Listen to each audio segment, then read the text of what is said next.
जय हिंद बच्चों, स्वागत है आपका फिर से हमारे न्यू एजुकेशन वीडियो के साथ, जिसमें आज आपको हम बताने वाले हैं कुछ महत्वपूर्ण ऑब्जेक्टिव सब्जेक्टिव क्वेश्चन है। हमने ऑब्जेक्टिव क्वेश्चन को आपको पहले ही प्रिपेयर करा दिया है एंड सब्जेक्टिव क्वेश्चन हम लेकर आए हैं, जो कि हमने एक सेक्शन पहले ही आपको प्रोवाइड करा दिया है। एंड जो सेकंड सेक्शन है, इसमें हम ऑल क्वेश्चन को कंप्लीट करेंगे क्योंकि टाइम बहुत कम है एंड ज़्यादा से ज़्यादा क्वेश्चन को हम कंप्लीट करेंगे, जिससे आपके चैप्टर भी कंप्लीट हो जाएंगे। और इन क्वेश्चन को आपको क्या करना है, छोटे छोटे नोट्स बना लेना है, अंडरलाइन कर लेना है क्वेश्चनों पर, और क्वेश्चन के साथ उनके अंडरलाइन पे जो ऑप्शन रहेगा उनको लिख लेना। अंडरलाइन कैसे करना है आपको, इसमें अगर एक क्वेश्चन मान लीजिए हमने एक क्वेश्चन है इसमें, जो कि प्रकाश का प्रकीर्णन से आप क्या समझते हैं, ठीक ना। तो जब प्रकाश किसी ऐसे माध्यम से गुजरता है, जब प्रकाश किसी ऐसे माध्यम से गुजरता है जिसमें अन्य पदार्थ धूल अत्यंत सूक्ष्म होते हैं, इसके द्वारा प्रकाश सभी दिशाओं में विसरित हो जाता है, इसे प्रकाश का प्रकीर्णन कहते हैं। तो आपको क्या करना है, इतना जो नोट है इतना नोट बना लेना है। इससे क्या रहेगा कि आपको दोबारा से वीडियो देखने की जरूरत भी नहीं पड़ेगी, और आपको वैसे हम डिजिटल में पीडीएफ भी दे देंगे, जिससे आप दोबारा से ओपन करके पढ़ भी सकते हैं। और अगर आप पीडीएफ नहीं डायरेक्ट वीडियो करना चाहते हैं तो वीडियो से भी आप पढ़ सकते हैं, ठीक है। तो इन क्वेश्चन को हम जल्दी जल्दी कंप्लीट करेंगे क्योंकि क्वेश्चन बहुत ज़्यादा है और टाइम बहुत कम है, इसलिए हम जल्दी जल्दी कंप्लीट कर लेते हैं। सो स्टार्ट करते हैं, जो कि प्रकाश का प्रकीर्णन को आज समझेंगे। जब कोई प्रकाश आता है ऐसे माध्यम से गुजरता है जिसमें धूल कण, अधिकतर आपने देखा होगा घरों में एक छेद रहता है, टीन वाले घर जो रहते हैं आपके, तो उनमें एक छेद होगा जिससे प्रकाश आता होगा। तो उस छेद में जो रोशनी आती है उसमें आपने देखे होंगे कि छोटे छोटे कण दिखाई देते हैं, ठीक है ना। तो उन कणों जो अत्यंत कण के कारण जो प्रकाश विसरित होता है, मतलब वो कण अलग अलग दिखेंगे तो प्रकाश फैलेगा, प्रकाश फैलता है तो उसे ही प्रकाश का प्रकीर्णन कहते हैं। तो इस तरीके से आप समझ सकते हैं। ये हो गया आपका एक क्वेश्चन कंप्लीट। एंड चलते हैं अगले क्वेश्चन की ओर। अगला क्वेश्चन है, प्रकाश के अपवर्तन के नियम को लिखिए। मोस्ट इंपोर्टेंट क्वेश्चन है ये क्वेश्चन 100% आपकी त्रिमासिक परीक्षा, अर्धवार्षिक परीक्षा हो या प्री बोर्ड हो या वार्षिक परीक्षाओं में 100% आएंगे। अगर इन क्वेश्चन को आप कंप्लीट कर लेते हैं तो आप 75% 100% बना लेंगे। आपको जो बच्चे फेल होने के डर से रहते हैं, क्योंकि अब की बार का जो रिजल्ट आया 2024 में बहुत ही बेकार रिजल्ट आया, क्योंकि इसमें बहुत सारे बच्चे फेल हो चुके हैं, इसलिए हम इन क्वेश्चन को आपको पहले से ही प्रोवाइड करा रहे हैं ताकि आप पीडीएफ से भी पढ़ सकें, और वीडियो में ही अगर समझ में नहीं आता है तो वीडियो में भी आप समझ सकते हैं। हम वीडियो में भी आपको इस तरीके से समझा रहे हैं ताकि आपको दोबारा से इन क्वेश्चन को देखना ना पड़े। तो इसका अगला क्वेश्चन है, प्रकाश के अपवर्तन के नियम बताइए। तो प्रकाश एक माध्यम से जब दूसरे माध्यम प्रवेश करता है, उसकी दिशा में होने वाले परिवर्तन की घटना को अपवर्तन कहते हैं। अब एक काम करिएगा, एक कांच रहता है, एक कांच से जब हम प्रकाश को यहाँ से ट्रांसफर करते हैं तो ये उसी दिशा से नहीं निकलता है, थोड़ा सा अपवर्तित हो जाता है, मतलब इस पॉइंट पर यह अपवर्तित हो जाता है, ठीक ना। तो इसे ही प्रकाश का अपवर्तन कहते हैं। नियम क्या रहता है इसमें, आपतित किरण, अपवर्तित किरण और आपतन बिंदु पर अभिलंब तीनों एक ही तल में होते हैं। आपतित किरण, अपवर्तित किरण और आपतन बिंदु तीनों एक ही तल में होते हैं। आपको पहली वीडियो में समझाया था कि ये अपवर्तित, ये अभिलंब बीच का, और ये में अपवर्तित किरण।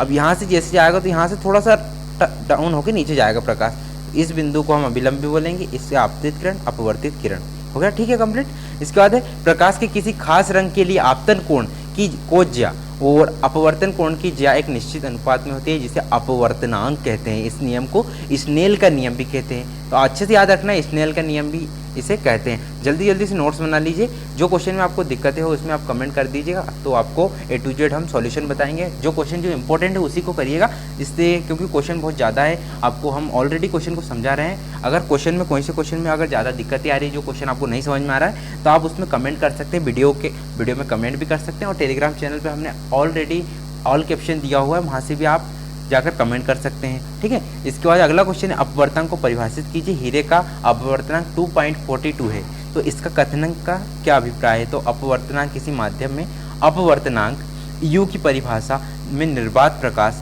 की और इस माध्यम से प्रकाश की चाल के अनुपात के रूप में दी गई है, ठीक है। इसके बाद अगला है, हवा में प्रकाश के वेग की अपेक्षा हीरे का प्रकाश का वेग कम होता है, ओके। अतः हवा से चलने वाली प्रकाश की किरण हीरे में प्रवेश करने वाली अभिलंब की ओर झुक जाएगी। ये हो गया इसका। अगला है, हीरे का अपवर्तनांक क्या होता है। तो हवा में प्रकाश का वेग बटा हीरे में प्रकाश का वेग। इस जो सूत्र हम बता रहे हैं इसको 100% याद रखिएगा, क्योंकि 100% ये आपको आगे जाके दिक्कत नहीं देगा। अच्छे से याद रखेंगे तो क्वेश्चन जो आएगा तो आप 100% से कंप्लीट कर सकते हैं, क्योंकि ऑलरेडी क्वेश्चन में आपको सभी मात्राएं दी हुई है, सभी क्वेश्चन दिए हुए हैं। तो इसमें हीरे का अपवर्तनांक पहले ही दिया था 2.42, एंड इसके बाद 3.2 याद रखना है। हीरे में प्रकाश का वेग होता है 3 × 10⁸, और बटा में इसमें R लिख देंगे, R का मान लिख देंगे हम, पक्षांतर करेंगे यहाँ से V बराबर वेग तो इसका इस तरीके से आंसर बन जाएगा। स्क्रीनशॉट भी ले सकते हैं, हम PDF पे आपको प्रोवाइड कराएंगे, पर वीडियो को पूरा देखना है। वीडियो पूरा नहीं देखेंगे तो आपको समझ में नहीं आएगा किस तरीके से क्वेश्चन को करना है और किस तरीके से समझना है। अगला है 25 सेंटीमीटर। अगला है सामान्य नेत्र 25 सेंटीमीटर की निकट दूरी वस्तु को स्पष्ट देख सकती है। मतलब जो हमारी आँखें वो 25 सेंटीमीटर की दूरी तक की जो वस्तु रहती है उसे स्पष्ट देख सकती है। अगर 25 सेंटीमीटर दूरी पर कोई अक्षर भी लिखा है तो हम उसे पढ़ सकते हैं। ठीक है, इस तरीके से आप समझ सकते हैं। इसके बाद जो अगला इसमें है 25 सेंटीमीटर की दूरी पर रखी वस्तु को आंख स्पष्ट रूप से देखता है, लेकिन 25 सेंटीमीटर से कम निकट वाली रखी वस्तु को प्रतिबिंब दृष्टि पटल पर स्पष्ट रूप से नहीं बनता, अतः मानव वस्तुओं को स्पष्ट रूप से नहीं देख पाती है। मतलब कि अगर 25 सेंटीमीटर की दूरी पर कोई वस्तु रखी है तो हम उसको स्पष्ट रूप से देख सकते हैं, पर 25 सेंटीमीटर से कम पर कोई वस्तु रखी है और उस पर कुछ लिखा हो तो वो हम नहीं देख सकते। अधिकतर आपने देखा हो कोई दूरी पर कोई वस्तु रखी है, एक बाल्टी रखी, मान लीजिए एक दूरी पर एक बाल्टी रखी है यहाँ पर, और इतनी दूरी पर हम यहाँ पर 25 सेंटीमीटर दूरी पर यहाँ खड़े हुए हैं, ये 25 सेंटीमीटर हो गया। ठीक है, यहाँ पर हम बाल्टी को देख सकते हैं पर इस पर क्या लिखा हो वो नहीं देख सकते, तो ये होगा इसका राइट आंसर। अगला है समतल दर्पण में बना प्रतिबिंब का साइज और प्रकृति कैसी होती है। तो समतल दर्पण में बना हुआ साइज कैसी होती है, तो इसको समझेंगे। समतल दर्पण मतलब प्लेन मिरर होता है, ठीक ना, द्वारा प्रतिबिंब। तो इसमें पहला जो पॉइंट है बिंब और मतलब ऑब्जेक्ट के समान प्रतिबिंब का साइज होता है, ऑब्जेक्ट के समान प्रतिबिंब का साइज होगा। अगला है प्रतिबिंब दर्पण के उतना पीछे बनता है जितनी दूरी पर वस्तु के समतल दर्पण के सामने रखी हुई है। मतलब कि समतल दर्पण के सामने जितनी दूरी पर वस्तु रखी हुई है उतनी दूरी पर पीछे साइड इसका प्रतिबिंब बनता है। इसका अगला है काल्पनिक प्रतिबिंब बनता है। ठीक है, एक पॉइंट ये हो जाएगा काल्पनिक प्रतिबिंब बनता है। ठीक है, इसका चलते हैं अगला क्वेश्चन। अगला क्वेश्चन है आपका एक समतल दर्पण में प्रतिबिंब बनने की क्रिया रेखा दिखाएं। तो एक समतल दर्पण में क्रिया रेखा ये होती है। स्क्रीनशॉट ले लीजिए, हम इसको छोटा कर देते हैं ताकि आपको दिक्कत ना हो। इस तरीके से आप स्क्रीनशॉट ले लीजिए, इसको समझना है, एक बार आपको 2 से 3 बार अपनी कॉपी में ड्रॉ करना है, इससे आपको बहुत आसानी हो जाएगी। और ये नीचे इसका आंसर भी है। ठीक है, इसके चलते अगला क्वेश्चन है गोली दर्पण द्वारा सूर्य के प्रकाश में किसी कागज को कतरने या कतरन को कैसे जलाया जा सकता है गोली दर्पण के द्वारा। तो हम जो गोली दर्पण होता है उसमें अब सूर्य के प्रकाश में कागज की कतरन को कैसे जलाएं, तो अधिकतर बच्चों ने देखा होगा एक कंपास बॉक्स आता है, उसमें छोटा सा लेंस रहता है, उसे ही गोली दर्पण कहते हैं। अगर हम उसको धूप पे ले जाएंगे और कागज को नीचे रख देंगे और धूप की रोशनी और जब गोली दर्पण पड़ती है और जब वो रोशनी गोली दर्पण की रोशनी कागज पर पड़ती है तो वो जलने लगता है। आपने अधिकतर देखा नहीं होगा, पर आप एक बार करके देखिएगा। उसका फोकस बिंदु अगर हम कागज़ के ऊपर ही रखेंगे तो 100% कागज़ जलेगा। इस तरीके से आप लिख सकते हैं, आपने मन से भी लिख सकते हैं इसके बारे में, क्योंकि बहुत सारे बच्चों को पता है और आपने प्रैक्टिकल भी कर चुके हैं। जिन बच्चों ने प्रैक्टिकल नहीं किया है तो हम आपको प्रैक्टिकल वाली वीडियो भी सेंड करेंगे या फोटो सेंड करेंगे किस प्रकार से करते हैं। तो ये क्वेश्चन को हम स्किप करते हैं। अगला क्वेश्चन प्रकाश क्या है, ये मोस्ट इंपॉर्टेंट क्वेश्चन है। प्रकाश क्या है, हम प्रकाश का परावर्तन पढ़ रहे हैं, प्रकाश क्या है ये समझ ही नहीं सकते। अगला तो इसमें क्वेश्चन आएगा दृष्टि के भौतिक अनुभूति को प्रकाश कहते हैं। पहला पॉइंट इसको इतना को तो आप अंडरलाइन कर लीजिए, क्योंकि दृष्टि के भौतिक अनुभूति को प्रकाश कहते हैं। ठीक है, इसके बाद अगला है प्रकाश वस्तु को दृश्यमान होता है और कोई वस्तु उस पर पड़ने वाले प्रकाश को परावर्तित कर देती है और वह परावर्तित प्रकाश हमारी आंखों द्वारा ग्रहण होता है, तब हमें वस्तु को देखने योग्य बनता है। मतलब कुल मिलाकर ये बात बोली गई है, जब प्रकाश किसी वस्तु पर पड़ती है, जब प्रकाश किसी वस्तु पर पड़ता है तो हमें तब वह वस्तु दिखाई देती है और प्रकाश दृष्टि के भौतिक अनुभूति को प्रकाश कहते हैं। इस तरीके से आप लिख सकते हैं और इतना आप थ्योरेटिकल लिख सकते हैं जिससे आपको फुल नंबर मिल सके। अगला क्वेश्चन है प्रकाशविक घनत्व क्या होता है। तो प्रकाशविक घनत्व क्या होता है, तो प्रकाशविक घनत्व एक निश्चित सर्पकार्थ होता है, यह द्रव्यमान घनत्व के समान नहीं होता, यह द्रव्यमान घनत्व के समान नहीं होता। ठीक है, पॉइंट उनको याद रखना, अंडरलाइन करना है इस तरीके से लाइन उनको, ताकि आपको दिक्कत बाद में याद होने में दिक्कत ना हो। जिस माध्यम का प्रकाशविक घनत्व अधिक होता है वह माध्यम सघन और अन्यथा विरल माध्यम होता है। तो इसको आपको अंडरलाइन कर लेनी है। इसके बाद अगला है इसमें विरल माध्यम से प्रकाश की किरण सघन माध्यम में प्रवेश करती है तो यह अभिलंब की ओर मुड़ जाती है और सघन माध्यम से प्रकाश की किरणों विरल माध्यम में अपवर्तित हो जाती है। तो आपको इतना और अंडरलाइन कर लेना है क्योंकि ये इंपॉर्टेंट है। तो इसको कंप्लीट कर लिया हमने इस क्वेश्चन को। अगला क्वेश्चन है आभासी प्रतिबिंब क्या होता है। तो इसका अगला क्वेश्चन हो जाएगा सॉल्यूशन हम बताएंगे आपको। किसी स्रोत से आने वाले प्रकाश या अपवर्तन के बाद एक बिंदु पर नहीं मिलता। क्या है, किसी स्रोत से आने वाला प्रकाश परावर्तन या अपवर्तन के बाद एक बिंदु पर नहीं मिलता है। मान लीजिए कोई प्रकाश आ रहा है, इस बिंदु पर टकरा है और उसके बाद ये परावर्तन हो गया तो एक बिंदु पर नहीं मिल रहा है ना, वापस ये प्रकाश कभी मिल नहीं सकता इस प्रकाश से। ठीक ना, तो ये आप समझ गए। इसके बाद इसमें है आपतित किरणों को पीछे बढ़ाने पर एक बिंदु मिले तो आभासी प्रतिबिंब बनता है। यह प्रतिबिंब हमेशा सीधा और पर्दे पर लेना असंभव है। मतलब मान लीजिए ये प्रकाश की किरणें यहाँ से आई, यहाँ डाउन करके नीचे चली गई, तो हम इसको रिटर्न लेंगे तो एक बिंदु यहाँ मिल सकता है हमको, एक बिंदु हमको यहाँ मिल सकता है यहाँ पर यह पर्दे पर इसको प्राप्त नहीं किया जाएगा। ठीक ना, ये हो जाएगा इस तरीके से। अगला क्वेश्चन है इसमें वास्तविक प्रतिबिंब क्या है। तो वास्तविक प्रतिबिंब क्या होता है, किसी स्रोत से आने वाला परावर्तन या अपवर्तन। ये आपको हमने अभी कंप्लीट करा है। इसके बाद ये भी उसी तरीके से क्वेश्चन है, तो इसको आप स्किप करेंगे क्योंकि टाइम बहुत कम है और क्वेश्चन बहुत ज़्यादा है, इसलिए हम जल्दी जल्दी कवर करा देते हैं क्वेश्चन को, ताकि दिक्कतें कम रहे और आपको क्वेश्चन भी ज़्यादा याद हो जाए। अगला है गोली दर्पण द्वारा परावर्तन के लिए नई कार्तीय चिन्ह परिपाटी दर्शाइए। तो इसमें हम बिंदुओं में देखेंगे। पहला बिंदु है बिंब सदैव दर्पण के बाईं ओर रखा जाता है। इसका अर्थ है कि दर्पण पर बिंब से प्रकाश बाईं ओर आपतित होता है। ये हो जाएगा पहला पॉइंट। अगला है मुख्य अक्ष के समांतर सभी दूरियां दर्पण के, ये हो गया। इसका बाद अगला है मूल बिंदु के दाईं ओर से एक अक्ष के अनुदिश मापी गई सभी दूरियां धनात्मक मापी जाती है, जबकि मूल बिंदु से बाईं ओर एक अक्ष के अनुदिश मापी गई दूरियां ऋणात्मक मानी जाती है। तो ये हो जाएंगे आपके 3 पॉइंट कंप्लीट। इन पॉइंटों को अच्छे तरीके से याद करना है, नोट पैड में आपको बनाना है, नोट भी बनाना है, ताकि जो स्कूल में पढ़ाएंगे वो नोट तो आप बना ही रहे हैं, पर अदर जो नोट आप बना रहे हैं खुद से वो इंपॉर्टेंट रहेंगे और उन क्वेश्चन को अच्छी तरह से प्रिपेयर करना है। अगला है अवतल दर्पण, उत्तल दर्पण और समतल दर्पण को छूकर एवं बिना छुए कैसे पहचाना जा सकता है। तो इसको समझेंगे हम कैसे पहचाना। जो अवतल दर्पण को छूने पर पता चलता है कि इसका परावर्तनांक सतह नत होता है, नत, और उत्तल दर्पण का परावर्तनांक सतह उभरा होता है। मतलब जो उत्तल दर्पण होगा अगर आपको छेंगे तो उसको ना ऊपर से उभरा उभरा होगा। उभरा उभरा मतलब कि इस तरीके से बना होगा, हम बताते हैं आपको। ये इस तरह से दर्पण है, और जब हम उत्तल दर्पण को छेंगे तो इस तरीके से लगेगा, और अवतल दर्पण को हम छेंगे तो ये ना ऐसा अंदर की ओर दिखाई देगा, अंदर की ओर। ठीक है ना, इस तरह के आप समझ सकते हैं। इसके बाद तीनों दर्पण को फोकस के भीतर एक वस्तु पिन को बारी बारी से रखा जाता है, जिससे दर्पण में वस्तु पिन का प्रतिबिंब आभासी सीधा बड़ा दिखाई देने वह अवतल दर्पण है। ठीक है, जिस दर्पण में वस्तु का प्रतिबिंब आभासी छोटा दिखाई दे वो उत्तल हो गया। जिस दर्पण में वस्तु का प्रतिबिंब आभासी सीधा वस्तु के आकार को बना हुआ समतल हो गया। समतल में क्या होता है, जो समतल दर्पण होता है वो एकदम प्लेन होता है। तो प्लेन होता है, अगर इसके नीचे हम कोई वस्तु रख दें और ऊपर से हम देख रहे हैं तो ये कैसे दिखाई देगा, ये आभासी होगा, आभास हम कर सकते हैं। सीधा दिखाई देगा और वस्तु के आकार का ही दिखाई देगा, जैसा वस्तु वैसी दिखाई देगा, क्योंकि समतल है। आप कोई खिड़की में अगर कांच लगाए, सामने से अगर देख रहे हैं तो अंदर जो वस्तु है वो भी वैसे की वैसी दिखाई देगी जैसा है। ठीक है, इस तरीके से आप समझ सकते हैं। चलते हैं अगले क्वेश्चन की ओर। अगला है लेंस कितने प्रकार के होते हैं, मोस्ट इंपोर्टेंट क्वेश्चन, तो इसको अच्छे से याद रखना है। ये आपके इंपॉर्टेंट क्वेश्चन है, तो इसको हम हैशटैग मार्क लगाना है आपको, कॉपी में भी हैशटैग मार्क लगाना है। वीडियो के साथ साथ ही आप नोट्स को बना लीजिए, क्योंकि बाद में आप नोट्स नहीं बनाएंगे, हमें पता है। डिजिटल बोर्ड पे हम जो डिजिटल में आपको नोट्स देंगे उनको भी आप अच्छी तरीके से एक बार पढ़िएगा। 100% आपकी प्रिपरेशन कंप्लीट हो जाएगी। जल्दी जल्दी इन क्वेश्चन को कवर करा है ताकि बाद में आपको दिक्कतें ना हो। अगला क्वेश्चन है मुख्यतः लेंस 2 प्रकार के होते हैं, पहला अवतल और उत्तल। उत्तल में वास्तविक और आभासी दोनों प्रकार के प्रतिबिंब बनते हैं, लेकिन अवतल में केवल आभासी प्रतिबिंब बनते हैं। तो इस प्रकार से आप समझ सकते हैं इन क्वेश्चन को।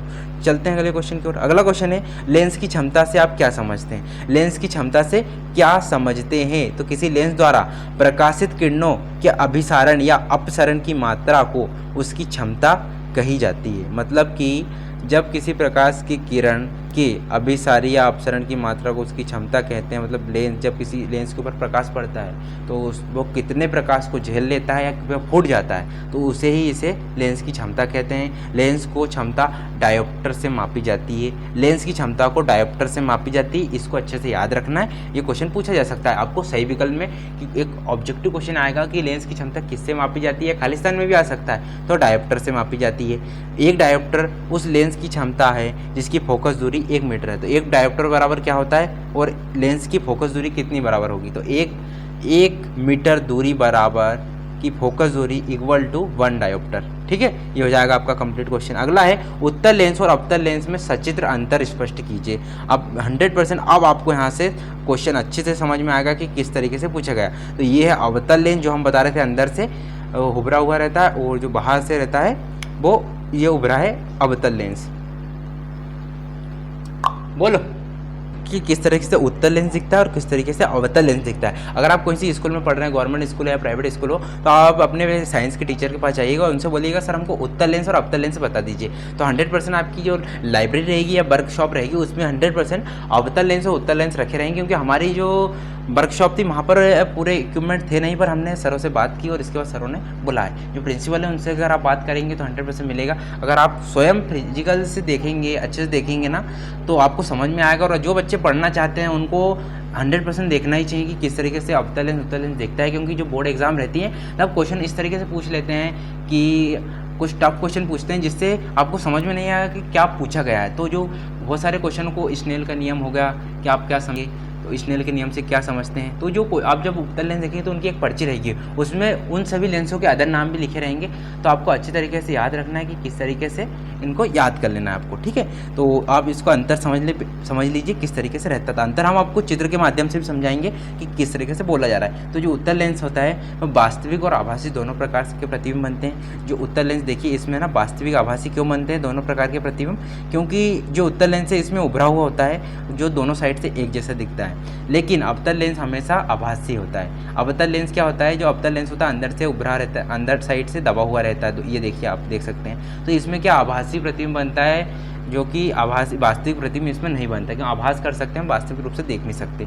और जो अगला है इसमें पॉइंट है, उत्तल लेंस को अभिसारी लेंस कहा जाता है और लेकिन अवतल लेंस को अपसारी लेंस भी कहा जाता है। तो हमने आपको बताया था कि आपको एक पर्ची मिलेगी, उसमें पूरे नाम दिए जाएंगे उत्तल लेंस के और अवतल लेंस के। तो इनको भी आपको कंप्लीट करके रखना है, क्योंकि 100% यहाँ से क्वेश्चन उठकर आ सकता है। अभिसारी लेंस के बारे में बताइए, अपसारी लेंस के बारे में बताइए, तो आप यहाँ से गफला जाएंगे और क्वेश्चन को गलत कर देंगे। और ये चित्रों को आप 100% अच्छे से बना लीजिएगा आपकी कॉपी में, क्योंकि बाद में आपको समझने के लिए बहुत अच्छा रहेगा। और हम अगली वीडियो में अगर इसी चैप्टर के क्वेश्चन अगर लेते हैं दीर्घोत्तरी क्वेश्चन को, तो हम आपको है ना PDF में सभी लेंसों की फ़ोटो आपको प्रोवाइड कराएंगे, जिससे आपको समझने में दिक्कत नहीं होगी और अच्छे तरीके से आप उनको समझ जाएंगे। चलते हैं अगले क्वेश्चन का। अगला है लेंस में कितने मुख्य फोकस होते हैं, मोस्ट इंपोर्टेंट क्वेश्चन। अगला है लेंस में कितने मुख्य फोकस होते हैं। तो जैसा कि हम जानते हैं कि लेंस के दोनों ओर होकर जा सकते हैं, लेंस जो है दोनों ओर से होकर जा सकते हैं। यही कारण है कि प्रत्येक लेंस में मुख्य 2 फोकस होते हैं, लेकिन दोनों ओर एक एक फोकस होते हैं। ये याद रखना, आपको ये रखना है याद कि 2 फोकस होते हैं पर दोनों ओर एक एक फोकस होते हैं। ऐसा मत लिखना है कि 1 और 2 फोकस होते हैं, ठीक है ना। तो इस तरीके से आप क्वेश्चन गलत लिखेंगे और आपके नंबर भी कट जाएंगे। चलते हैं अगला क्वेश्चन की ओर। अगला है कौन सा लेंस वास्तविक और आभासी दोनों प्रकार के प्रतिबिंब बनाता है। तो आपको अभी हमने अंतर समझाया था कौन सा लेंस है, तो आपको इस क्वेश्चन को एक बार और समझ लेना है कि क्योंकि 100% इस तरीके से क्वेश्चन पूछेंगे। आपको हम पहले से बोल रहे हैं कि 100% क्वेश्चन पूछेंगे। जो बोर्ड एग्जाम रहती है, अब की बार की जो बोर्ड एग्जाम होती है, MP बोर्ड के बच्चे हो या बिहार बोर्ड के बच्चे हो, क्वेश्चन यही रहते हैं, बस आपका पैटर्न चेंज हो जाएगा कि क्वेश्चन आगे पीछे हो जाएंगे, बस इतना है। उत्तल लेंस जो होता है वो है वास्तविक और आभासी दोनों प्रकार के प्रतिबिंब बनाता है। तो आपको याद रखना है कि उत्तल लेंस जो होता है वो वास्तविक और आभासी दोनों बनाता है, और अवतल होता है वो सिर्फ आभासी प्रतिबिंब बनाता है, वास्तविक नहीं। जब बिंब फोकस के बाहर हो तो लेंस वास्तविक प्रतिबिंब बनाता है, जब बिंब फोकस के अंदर हो तो वह आभासी बनाता है, ठीक है। चलते हैं अगले क्वेश्चन की ओर। अगला है सूर्योदय एवं सूर्यास्त के समय सूर्य रक्त की तरह प्रतीत क्यों होता है। मतलब सूर्य जब सूर्य ढलता है या शाम होती है तो आपने देखा होगा सूर्य की तरफ सामने ऊपर की ओर वो ना लाल लाल दिखाई देता है, ठीक है ना। तो किस कारण होता है, क्योंकि यहाँ पर होता है जो क्षितिज के समीप नीले तथा कम तरंग दैर्घ्य के प्रकाश का अधिकांश भाग कणों द्वारा प्रकीर्ण हो जाता है। इसके लिए हमारे नेत्र तक पहुँचने वाला प्रकाश अधिक तरंग दैर्घ्य होता है। इससे सूर्य या सूर्यास्त के समय रक्त की तरह प्रतीत होता है। अब आपको इसमें कुछ समझ में नहीं होगा क्या बोला। अब क्या बोला, जब सूर्य हम ढलता है तो क्या होता है, जो बादल रहते हैं उनके बीच प्रकाश ढक जाता है, क्योंकि रोशनी कम हो रही है। रोशनी कम हो रही है मतलब कि प्रकाश भी कम हो रहा है। जब प्रकाश कम होगा, ऑलरेडी सूर्य लाल है, अगर सूर्य ऑलरेडी लाल है, प्रकाश भी कम हो रहा है, रोशनी भी कम हो रही है। प्रकाश जब कम होगा, रोशनी कम होगी, तो सूर्य लाल ऑलरेडी दिखेगा। और जब बादलों से जब प्रकाश आता है, जो प्रकाश कम होते होते जब आता है ना, तो वो क्या ना प्रकाश क्षितिज कण के रूप में प्रकीर्ण हो जाता है। प्रकीर्ण मतलब बिखर जाता है। बिखरने से हमारा जो नेत्र तक पहुंचने वाला जो प्रकाश है वो लाल लाल दिखाई देता है। इसी कारण से सूर्योदय या सूर्यास्त के समय यह सूर्य रक्त मतलब लाल प्रतीत होता है, ठीक है। समझ गया ना क्वेश्चन को। चलते हैं अगले क्वेश्चन की ओर। अवतल लेंस का अपसारी लेंस कहते हैं क्यों। अब क्यों कहते हैं अपसारी लेंस, तो जो अवतल लेंस होता है, अवतल लेंस द्वारा समांतर प्रकाश की किरण आपतन के बाद अपवर्तित आपस में फैल जाती है। आपस में फैल जाती है। अब कैसे फैल जाती है ये समझना है आपको। जो अवतल लेंस होता है, अवतल लेंस होता है इस प्रकार से बना हुआ, ठीक है। समांतर प्रकाश की किरण आती है, ये समांतर प्रकाश की किरण आ गई, ठीक है। किरण आपतन के बाद अपवर्तित होकर आपस में फैल जाती है, तो आपस में फैल ये हुई, अपवर्तित यहाँ से हुई क्योंकि अब ट्रांसफर नहीं हो रही, अपवर्तित हो रही थी, इस तरीके से ये फैल जाएगी किरणें दोनों साइड। यानी अवतल लेंस के प्रकाश समांतर किरणों को अपसारित कर देता है और अवतल लेंस को इसी गुण के कारण अपसारी लेंस कहते हैं। मतलब कि जब अवतल लेंस पर कोई प्रकाश की किरण पड़ती है तो यह फैल जाती है, मतलब अपसारी हो जाती है, तो अपसारी इसलिए ही कहते हैं, अवतल लेंस को अपसारी लेंस इसलिए कहते हैं। इस क्वेश्चन को अच्छी तरह से याद रखना है, नोट बना लीजिए, 100% क्वेश्चन पूछे जाएंगे। इंपॉर्टेंट क्वेश्चन भी आपको प्रोवाइड करा रहे हैं ताकि फालतू के क्वेश्चन आप याद ना करें, क्योंकि बहुत सारे बच्चे क्या रहते हैं बहुत ज़्यादा टेंशन ले लेंगे और फिर बहुत सारे क्वेश्चन को याद रखेंगे, रट्टा मारेंगे, इनसे पूरे क्वेश्चन भूल जाएंगे। तो हम आपको समझा कर पढ़ा रहे हैं ताकि आपको दिक्कत ना हो, और अपने सभी क्लासमेट को जल्दी चैनल पर ज्वाइन कराइए ताकि उनको ये फालतू की क्वेश्चन को पढ़ने की जरूरत ना पड़े। इंपॉर्टेंट क्वेश्चन पढ़ना है, और अगर आपको A to Z भी क्वेश्चन पढ़ना है तो हम आपको PDF प्रोवाइड कराएंगे, वीडियो प्रोवाइड कराएंगे, उन वीडियो को आप पढ़ लीजिए। 75% आपको बनाना है हर सब्जेक्ट में, और उससे ज़्यादा बनते हैं तो बहुत अच्छी बातें हैं। आपको अगर अच्छे नंबर से पास होना, एक्टिव रहिएगा, जो वीडियो डल रही है पूरी पढ़िएगा, एंड जो PDF हम प्रोवाइड करा रहे हैं उनका नोट बना लीजिए। 100% यहीं से क्वेश्चन पूछे जाएंगे, आप मिला लीजिए, जो स्कूल में पढ़ाएंगे उससे अच्छा क्वेश्चन कंटेंट आपको प्रोवाइड होगा, जो आपके लिए मोस्ट इंपॉर्टेंट है, क्योंकि आपकी मार्कशीट ही आपके आगे के करियर के लिए मोस्ट इंपॉर्टेंट है। अगला है प्रकाश के बिंदु पथ को किरण कहते हैं। अब किरण क्या होती है तो आप यहाँ समझना है। तो प्रकाश के बिंदु पथ को किरण कहते हैं। किरण 3 प्रकार की होती है, संतृप्त किरण, पुंज किरण, अपसत किरण और समांतर किरण पुंज, ठीक है ना। तो परवलयिक दर्पण स्वतंत्र किरण पुंज उत्पन्न करता है, उत्तल दर्पण द्वारा अपसरित किरण पुंज और समतल दर्पण द्वारा किरण पुंज उत्पन्न होता है।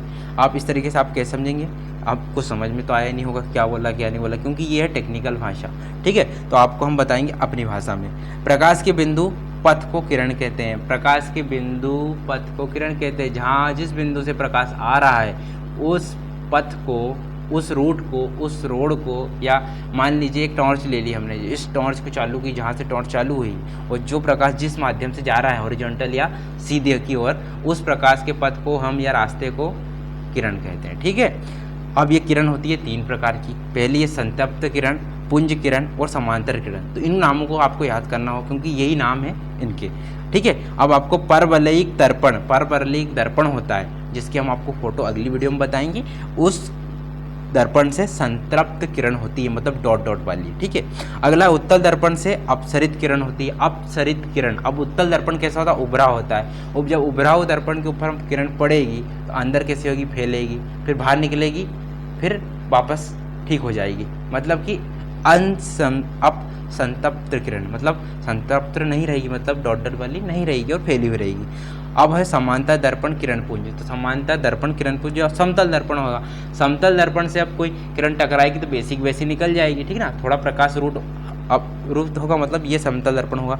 किरण आई यहाँ पर टकराई, थोड़ी सी किरणें यहाँ पर रुक गई, बाकी सब यहाँ से निकल गई। जो निकल गई, जो कमज़ोर किरणें थी वो यहाँ से वापस टकरा, कुछ यहाँ से टकरा चली गई, कुछ यहीं पर रुक गई और कुछ निकल गई। तो ये होती है समतल दर्पण किरण पुंज, ठीक है। ये होगा कंप्लीट आपका क्वेश्चन। अगला है पाशविक विस्थापन से आप क्या समझ सकते हैं, अथवा कांच की आयताकार झिल्ली में अपवर्तन के 2 कारणों को लिखिए, ठीक है। तो किसी लेब से गुजरने वाली किरण के लिए अपवर्तित या निर्मित किरण एक दूसरे के समांतर होती है। इन दोनों किरणों के बीच लंबिक दूरी को पार्श्विक विस्थापन कहते हैं। इस क्वेश्चन को अच्छे तरीके से याद रखना है, क्योंकि ये क्वेश्चन हम आपको जो प्रोवाइड करा रहे हैं वो त्रैमासिक परीक्षा, अर्धवार्षिक परीक्षा और प्री बोर्ड परीक्षा और बोर्ड परीक्षा के लिए है। क्योंकि हमने इतने सारे क्वेश्चन इसलिए ही दिए हैं, अगर हमको बोर्ड एग्जाम से आपको पढ़ाने होते तो हम आपको कुल 10 से 15 क्वेश्चन देते। ये हैं पूरे 40 क्वेश्चन। अगर आपने इन 40 क्वेश्चन को पढ़ लिया, आपको बुक उठाने की जरूरत ही नहीं है। अगर 40 क्वेश्चन को आप पढ़ लेते हैं, त्रैमासिक परीक्षा,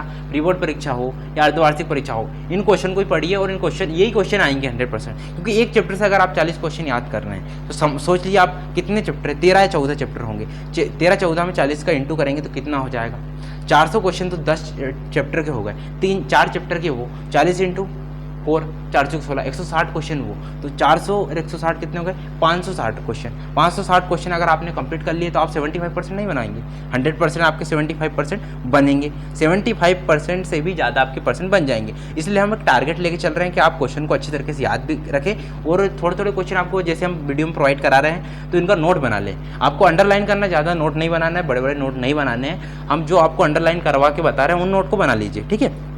इसको अब हम समझेंगे इसमें आपको कि वास्तविक विस्थापन क्या होता है। अब हमको आप यहाँ पे एक डायग्राम मिला, क्योंकि ये डायग्राम भी आपकी कल की वीडियो में आपको हम प्रोवाइड कराने वाले थे, जो कि आज हमको यहीं नीचे मिल गया है, ठीक है। तो आपतित किरण क्या होती है, जब आपतित किरण, जब कोई किरण आ रही है, अब आने वाली किरण को आपतित किरण बोलते हैं। अब जब आपतित ये इस पॉइंट से टकराई, पॉइंट से टकरा के ये होगी विचलित अपने पथ से, आ रही थी इस पॉइंट पे, इस पॉइंट से आ रही थी पर यहाँ हो गई, ठीक है ना। यहाँ के बाद फिर टकराई, फिर थोड़ी सी यहाँ से विचलित होकर यहाँ से निकल गई। ये पार्श्विक किरण होती है जो अपना रूट चेंज कर लेती है, आती किसी डायरेक्शन से और निकलती किसी डायरेक्शन, मतलब अपना रूट चेंज हो गया। यहाँ पे देख सकते हैं आप, इतना मेजर जो है डिस्टेंस बता रहा है, इस प्रकार का जो डिस्टेंस है वो बता रहा है, तो ये इसे कहते हैं वास्तविक विस्थापन। आप इसका चित्र भी बनाएंगे ना तो आपको 2 नंबर तो मिलेंगे, और आपको थ्योरी लिखेंगे तो थ्योरी से आपको फुल नंबर मिल जाएंगे, ठीक है ना। तो अच्छी तरीके से याद रखना इन क्वेश्चन को। चलते हैं, विवर्तन क्या है, तो ये एक ऐसे क्वेश्चन है, तो आप एक बार देख लीजिएगा। हम इंपॉर्टेंट क्वेश्चन कंप्लीट कराते हैं क्योंकि वीडियो बहुत ज़्यादा अगर लॉन्ग हो जाएगी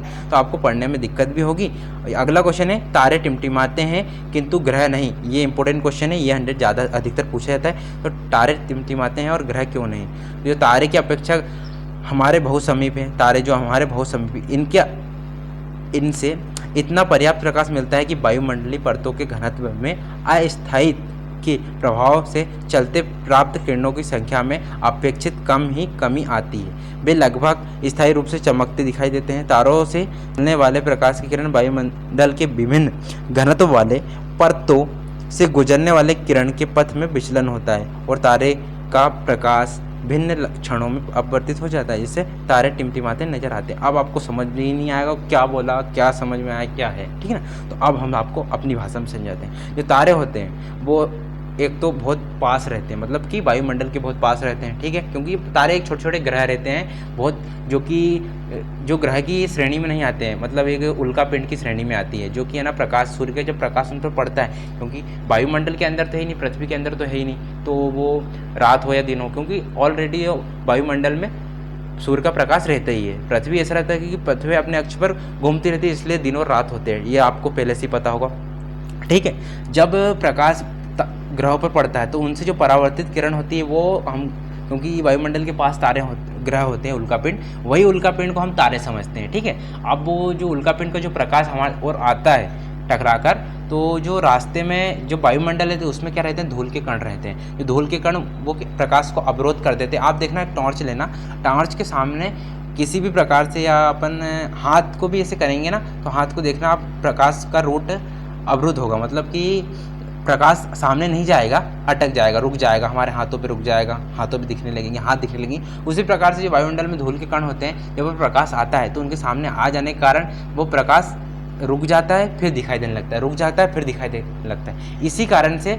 प्रकाश, तारे टिमटिमाते हैं, ऐसा लगता है कि हमें तारे टिमटिमा रहे हैं, ठीक है ना। ग्रह क्यों नहीं टिमटिमाते, अब जो ग्रह रहते हैं बहुत बड़े रहते हैं, वो वायुमंडल से बहुत दूर, तो हम अपनी आंखों से तो नहीं देख सकते, टेलीस्कोप रहते हैं बड़े बड़े साइंटिस्ट के पास, तो वो उनसे देख सकते हैं, तो इसलिए वो ग्रह नहीं टिमटिमाते, तारे टिमटिमाते, क्योंकि वायुमंडल के पास होते हैं तारे, और उसके बाद उनके जो प्रकाश आता है तो वायुमंडल में उत्पन्न वायु, धूल के कण, अवरोध बहुत सारे रहते हैं, तो उनके कारण तारे टिमटिमाते हुए दिखाई देते हैं। ये हो गया आपका कंप्लीट क्वेश्चन। चलते हैं इसके बाद अगले क्वेश्चन की ओर। अगला क्वेश्चन, हमने ऑलरेडी आपको 42 क्वेश्चन पूरे कंप्लीट हो गए हैं। इसके बाद हम आपको दीर्घोत्तरी और लघुत्तरी क्वेश्चन देंगे, जो कि आपकी सभी एग्जाम के लिए इंपॉर्टेंट है। अगर आप बुक भी नहीं उठाएंगे, इन्हीं क्वेश्चन को पढ़ेंगे, तो आप ऑलरेडी 75% हर परीक्षा में बना सकते हैं, त्रैमासिक हो, प्री बोर्ड हो, अर्धवार्षिक हो। तो सभी दोस्तों को आप जल्दी से जल्दी चैनल पर जोड़िए, ज़्यादा से ज़्यादा वीडियो को शेयर करिए, ज़्यादा से ज़्यादा लोगों के पास इस चैनल को प्रोवाइड कराइए, ताकि उनके पास भी ये नोटिस पहुंच जाए और उनके पास भी अच्छे नोट्स मिले, ताकि वो अच्छी प्रिपरेशन कर सकें। क्योंकि आपने पिछली ये बोर्ड एग्जाम आप रिजल्ट देख सकते हैं, बहुत ही कम बच्चे पास हुए हैं, बहुत ही कम बच्चे का ऑल क्लियर हुआ है, मतलब ऑल क्लियर मतलब कि 1-2 में बैक लग गया, बैक मतलब कि 1-2 में फेल हो गए, ठीक ना, ये है। तो इस तरीके से आप अच्छे तरह से इन क्वेश्चन को प्रिपेयर कर लीजिए। मिलते हैं इस तरह की इंपॉर्टेंट वीडियो के साथ, तब तक के लिए जय हिंद जय भारत। अगर आपको वीडियो अच्छी लगी तो वीडियो को लाइक करिएगा, चैनल पे नया हो चैनल को सब्सक्राइब कर लीजिए, बेल आइकन कॉल पे सेट कर लीजिए, ताकि इसी तरह की जो इंपॉर्टेंट वीडियो रहेगी वो आपसे मिस ना हो। मिलते हैं अगली वीडियो में। जय हिंद जय भारत, वंदे मातरम।